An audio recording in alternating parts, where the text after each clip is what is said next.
lolos UTBK di jurusan dengan peminatan tertinggi di UB?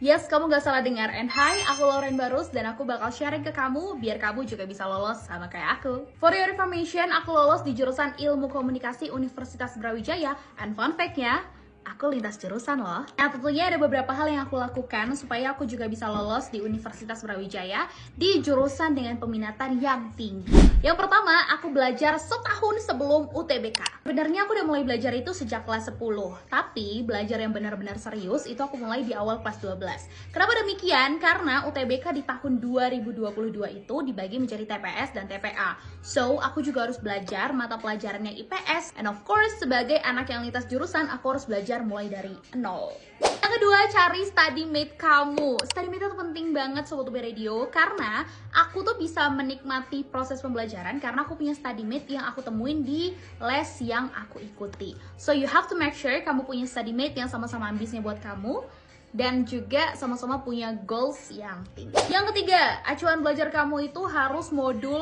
untuk UTBK. Karena pelajaran itu banyak banget dan kamu harus memaksimalkan biar pelajaran kamu efektif. Gimana caranya?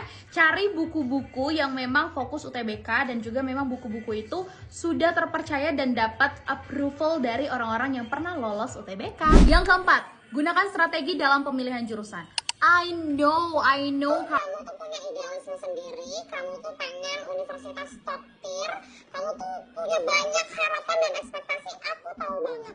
Tapi untuk bisa lolos SNBT perlu adanya strategi yang menggabungkan antara realistisnya kamu dan idealisnya kamu. Jadi kalau aku tuh triknya adalah yang pilihan pertama aku ngambil pilihan yang cukup idealis tapi tetap masuk akal. Kalau biasanya nilai TO kamu itu di rentang 400 hingga 500, mungkin kamu bisa ngambil pilihan pertama itu di universitas top 10 atau top 15 yang menjadi impian kamu. Tapi, please be realistis di pilihan kedua kamu. Cari universitas yang mungkin bisa kamu gapai dengan nilai UTBK 500 something. So, kalau misalnya kamu gak dapat impian kamu masih bisa masuk dan lolos SNBT di pilihan kedua kamu. Nah, kalau skemanya itu 4 pilihan kayak SNBT tahun ini, kamu bisa bagi menjadi 4 tier. Let me give you some fact yang gak semua orang bilang sama kamu. Nilai TO bukan nilai UTBK.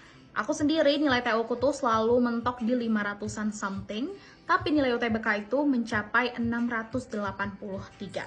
So, just be confident of yourself dan terus belajar supaya kamu dapat nilai maksimal di UTBK. Dan tips nomor 5 sekaligus tips terakhir dari Lauren adalah jalur langit. Guys, you have to know jalur langit itu akses. Jadi kamu deketin diri